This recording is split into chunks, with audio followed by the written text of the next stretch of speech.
am Father Roque D'Costa, a Holy Cross priest from India, the member of the Board of Directors of the Family Rosary Crusade Philippines. The Gospel passage for reflection today is from the Gospel of Matthew, chapter 25, verses 31 to 46.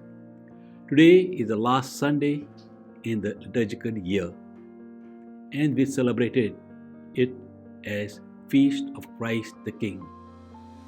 The Salvation Army does not believe in baptism, in the Eucharist, nor in the priesthood. Yet, you never hear anybody criticizing them. Why?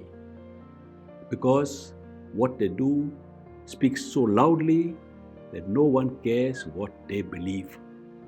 They provide soup kitchens for the starving. They clothe the naked on the streets. They rehabilitate those addicted to chemical substances. They are there wherever disaster strikes. As far as possible, people are concerned, these are the things that count. The parable of the Last Judgment in today's Gospel, that these are the things that count before God as well.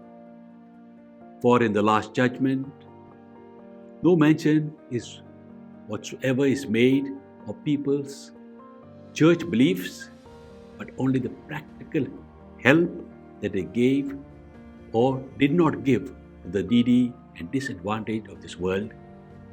The kings of Israel were regarded as God's visible representatives and were given the divine title of shepherd, but many of them did not live up to this responsibility. Their leadership style differed from God's style.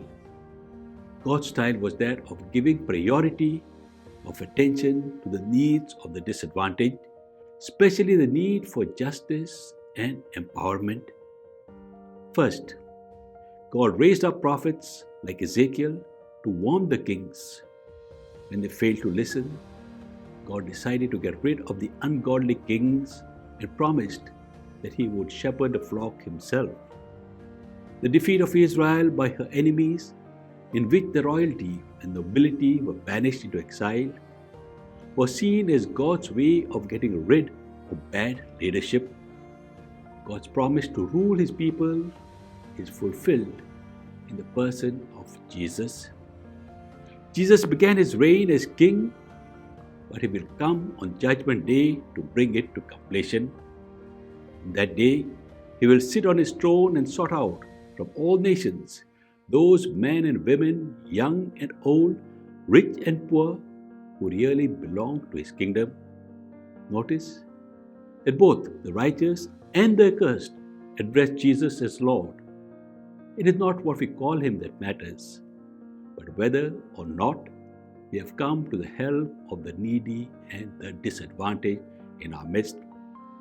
The specific actions mentioned are feeding the hungry, giving drink to the thirsty, clothing the naked, sheltering the homeless, visiting those in prison, and caring for the sick. The final judgment on whether we are true Christians or not, whether we belong to the kingdom of Christ or not, will be based on whether or not we have done the works of mercy.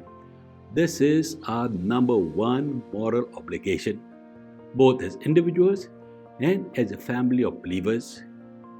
God's judgment does not depend on the amount of knowledge we have amassed or the fame and fortune we have gained, but on the help we have given. A person is judged by his or her daily performance and not by some outstanding achievements of life. It does not matter what position we hold in society or how many followers we have on Facebook or Instagram. Christ our King never sought glory and applause for himself.